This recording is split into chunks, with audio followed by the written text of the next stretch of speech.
वो विश्वास हमको होना चाहिए कि आप इनको हरा सकते हैं। अगर आप नहीं, कोई मिस्टर ए इनको अगर हरा सकते हैं तो मिस्टर ए को ही वोट करेंगे।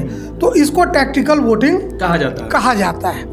मोतिहारी नगर निगम चुनाव में क्या ऐसा हुआ तो जरूर नहीं, मैं ये नहीं कह रहा हूँ क्या हुआ, मैं ये कह रहा हूँ कि क्या ऐसा ही हुआ। कास्ट बेस पे तो देख लेते हैं, धर्म के आधार पर भी देख लेते हैं, वैचारिक आधार पर भी अपना अपना छांट लेते हैं, लेकिन ये फ्लोटिंग वोटर्स को पकड़ना मुझे लगता है किसी भी कैंडिडेट के लिए सबसे टफ टास्क होता है। ये इसीलिए ध्यान देने वाली बात है दर्शकों को कि उनको कोई इग्नोर नहीं कर सकता है। जहां मुकाबला एकदम बराबरी का हो, 36 का आंकड़ा हो, नहीं 36 का नहीं, बराबरी का हो, मतलब नेक टू नेक फाइट हो, वहां पर ये फ्लोटिंग वोटर्स, ये टैक्टिकल वोटिंग बहुत इंपॉर्टेंट है। मोतिहारी नगर निगम चुनाव का मतदान खत्म हो चुका है। लोग तरह तरह के कयास लगा रहे हैं, लेकिन फाइनल पोस्ट आज आपको बताएगा कि यहां का मेयर कौन होगा। इस चुनाव में टैक्टिकल वोटर्स और फ्लोटिंग वोटर्स, यही दोनों चीज यह तय करेगा कि यहां का मेयर कौन होगा। अब ये दोनों चीज क्या हैं, इस पर हम चर्चा करने जा रहे हैं अपने editor in chief Shashi Shekhar ji के साथ। तो सर बताइए कि ये मेयर का जो चेयर है वो किसका होने जा रहा है, कौन यहाँ का मेयर बनने जा रहा है, किसके सर पर यह ताज चढ़ने जा रहा है।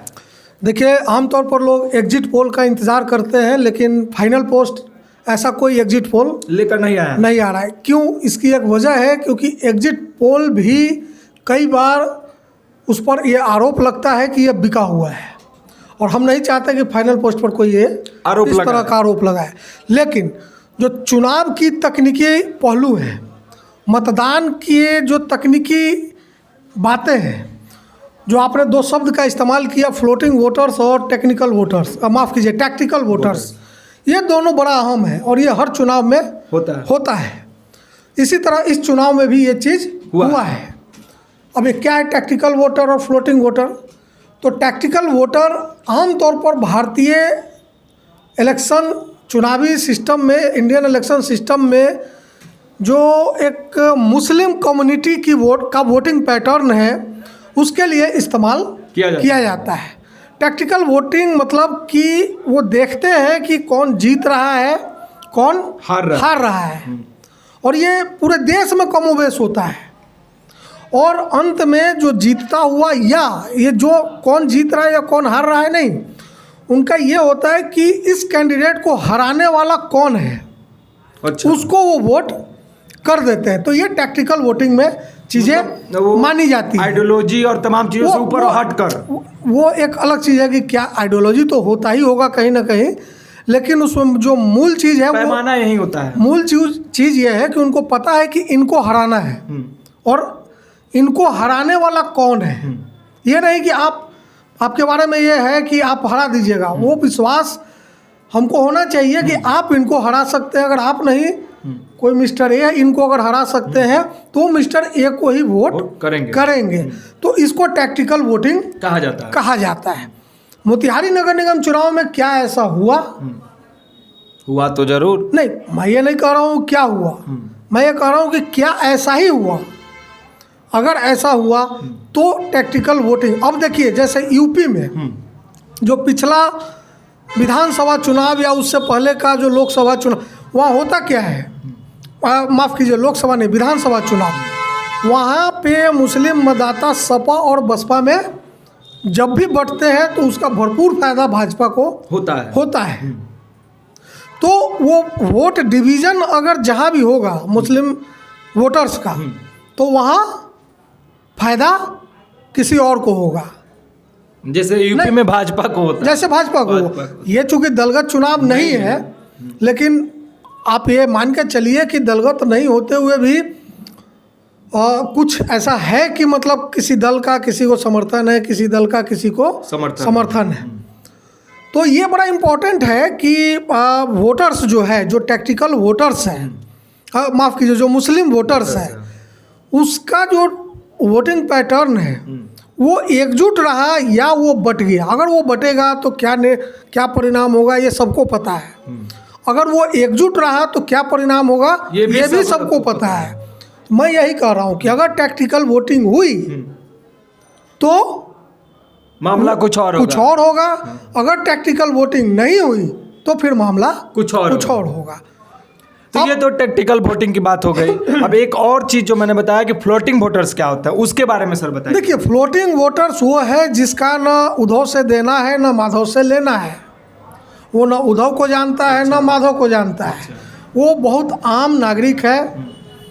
मान लीजिए मोतिहारी के लिए अगर हम बात करें तो 1,90,000 मतदाता है जो 18 साल से ऊपर के हैं। कोई 17 साल का भी होगा, 16, तो चलिए वो मतदाता नहीं है तो उनको हटा देते हैं। लेकिन मुझे नहीं लगता कि किसी भी उम्मीदवार के लिए यह वायबल होता है, यह प्रैक्टिकल होता है कि वो फेस टू फेस 1,90,000 मतदाताओं से मिल ले। ऐसा नहीं होता है। जैसे मुझे, मैं अगर कहूँ तो मुझसे या मुझे लगता है आपसे भी 1,90,000 से मिलना असंभव है। तो जो जितने से आप मिलते हैं और उसके बाद जो लगभग बच जाते हैं, उसमें सब नहीं, लेकिन फिर उसमें वो लोग हो सकते हैं जो कि बहुत साधारण लोग हैं, खाने पीने वाले, कमाने वाले, खाया पिया, पढ़ा लिखा, स्कूल कॉलेज गए, राजनीति से कोई लेना देना नहीं है, कोई जीते कोई हारे, इससे भी कोई लेना देना नहीं है। जिनका कोई आइडियोलॉजिकल कंपल्सन नहीं है, कोई वैचारिक बाध्यता नहीं है कि नहीं इनको जिता ही देना और इनको हरा ही देना है, इनको कहते हैं फ्लोटिंग वोटर्स। अच्छा। कोई आए कोई जीते, लेकिन उनका एक ये होता है, वो इतने मतलब कॉमन लोग हैं, इतने मतलब समझदार भी कह सकते हैं और समय के साथ चलने वाले लोग हैं कि वो अपने भविष्य को देखते हैं। ठीक है कि मतलब भाई सब कुछ ठीक होना चाहिए, कहीं कोई मतलब अपन को लफड़ा नहीं मांगता टाइप वाला मामला, खाओ पियो ऐश करो जियो इस टाइप का, ये फ्लोटिंग वोटर्स है। ये अंतिम समय में मतलब मुझे नहीं लगता कि इनके मन को कोई भाप पाता होगा। अच्छा, साइलेंट वोटर भी बोल सकते हैं? कह सकते हैं, बिल्कुल कह सकते हैं। फ्लोटिंग वोटर्स साइलेंट वोटर्स ही हैं। अच्छा, जिनको जो ये कभी नहीं कहते कि मैं इनका समर्थक हूँ, इनका विरोधी हूँ। ईमानदार भी हैं। ईमानदार है या नहीं है ये मैं नहीं जानता। अच्छा। मैं सिर्फ इतना जानता हूँ कि उनको ज़्यादा पॉलिटिक्स से या पॉलिटिकल जो चलता है गेम उससे कोई लेना देना नहीं है। वो बस सेल्फ सेंटर्ड है, अपना देखते हैं, अपने परिवार का देखते हैं, अपना कैरियर देखते हैं और उसके हिसाब से जाकर वोट देकर चले आते हैं। अब वो क्या सोच कर वोट किसको देते हैं ये ना मैं बता सकता हूँ ना आप बता सकते हैं। लेकिन एक चीज़ ये है कि उसमें वो ये ज़रूर देखते होंगे कि हमारे फ्यूचर के लिए, हमारे इसके लिए तमाम चीज़ें उनके अपने पैमाने होंगे, लेकिन वो इम्पोर्टेंट होता है। फ्लोटिंग वोटर्स वो कम हो सकता है, 2%, 4%, 5%। इग्नोर नहीं कर सकते, इग्नोर नहीं। कई जगह और कई बार देखा गया है कि फ्लोटिंग वोटर्स ही जीत और हार का कारण बनते हैं। अरे वाह। तो मतलब लोग कास्ट बेस पे तो देख लेते हैं, धर्म के आधार पर भी देख लेते हैं, वैचारिक आधार पर भी अपना अपना छांट लेते हैं, लेकिन ये फ्लोटिंग वोटर्स को पकड़ना मुझे लगता है किसी भी कैंडिडेट के लिए सबसे टफ टास्क होता है। ये इसीलिए ध्यान देने वाली बात है दर्शकों को कि उनको कोई इग्नोर नहीं कर सकता है। इग्नोर नहीं कर सकता है, हालांकि वो इग्नोर हो जाता है। अच्छा, हो मतलब आप चूंकि जब 1 to 1 वहाँ तक नहीं पहुँच पाते हैं तो वैसे लोग भी फ्लोटिंग वोटर्स में चले जाते हैं। वो कहते हैं कि ठीक है भाई हुआ ही नहीं, हमको जहाँ मन करेगा हम दे देंगे। तो ये जो वोटर्स हैं ये बहुत मतलब ये देखा गया है, कई बार देखा गया है। कई जगह जब कांटे की टक्कर होती है, नेक टू नेक फाइट होता है, तो यही फ्लोटिंग वोटर्स तय कर देते हैं कि किसको जिताना और किसको हराना है। तो सारा एग्जिट पोल का आंकड़ा गया। तो इसीलिए फाइनल पोस्ट कोई एग्जिट पोल नहीं कर रहा है, ये नहीं कह रहा है कि कौन जीत रहा है कौन हार रहा है। लेकिन ये जरूर हम लोग कह सकते हैं कि ये जो फ्लोटिंग वोटर्स है ये तय कर सकता है कि मोतिहारी का अगला मेयर कौन होगा, और इस पर भी थोड़ा बहुत निर्भर करेगा कि मोतिहारी में क्या टैक्टिकल वोटिंग हुई या नहीं हुई तो एक तो अलग तरह का परिणाम आएगा, नहीं हुई तो एक अलग तरह का परिणाम आएगा। अब ये वोटिंग हुई या नहीं हुई ये शाम तक मतलब मतदान तो ख़त्म हो चुका है, उसके बाद ही हम लोग ये कर रहे हैं। तो ये अगले मतलब चुनाव परिणाम आने से पहले जो बीच का एक साइलेंस पीरियड है उसमें पता चलेगा या नतीजा आने के बाद ही पता चलेगा। लेकिन जो हम लोगों ने कहा कि टैक्टिकल वोटर्स और फ्लोटिंग वोटर्स इसमें ज़्यादा मुझे लगता है कि महत्वपूर्ण है।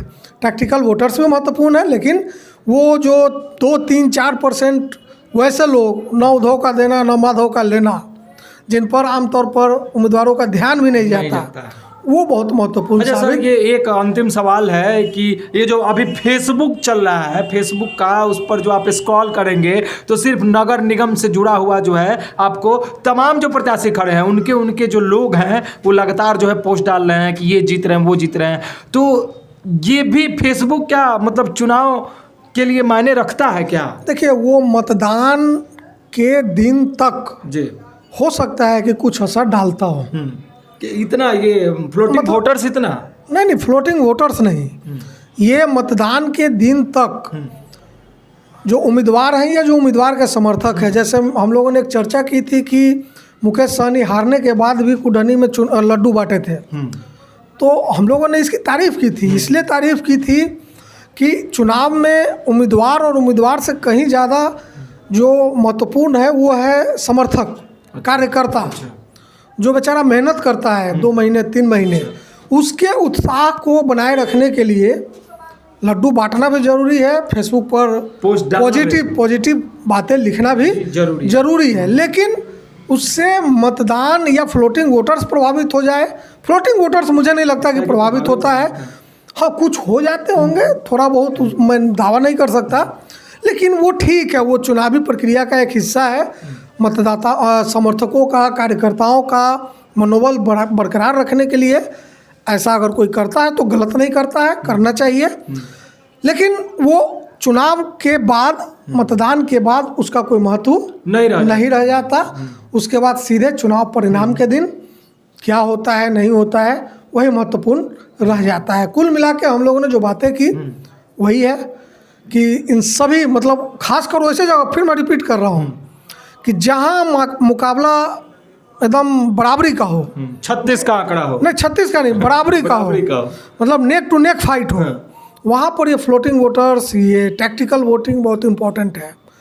तो अगर जिनको एग्जिट पोल समझना है वो टीवी और चैनल और अखबार छोड़ के सिर्फ यही 2 चीज़ पता कर ले तो मुझे लगता है कि उनको एग्जिट पोल का पता चल जाएगा। और ये सस्पेंस जो है, नहीं, मुझे लगता है उनको परिणाम का ही पता चल जाएगा। जो सस्पेंस लोगों के बीच बरकरार है वो इन्हीं दो चीज जो सर बताए हैं उससे दूर हो जाएगा। तो आपको भी पता चल गया, ये 2 चीजें जो टैक्टिकल वोटिंग है और जो फ्लोटिंग वोटर्स है, ये जिनके साथ होंगे वही यहाँ का अगला मेयर बनेगा। तो नगर पिता होगा, या नगर पिता भी ना कहे तो first citizen of the city होगा। तो आप बने रहिए हमारे साथ, देखते रहिए फाइनल पोस्ट। चुनाव का जब परिणाम आएगा और ये जो टैक्टिकल वोटिंग है, फ्लोटिंग वोटिंग है, जो वोटर्स हैं, इनका क्या रोल रहा है उसके बारे में हम लोग चर्चा करेंगे। बिल्कुल, बहुत बहुत धन्यवाद आपका।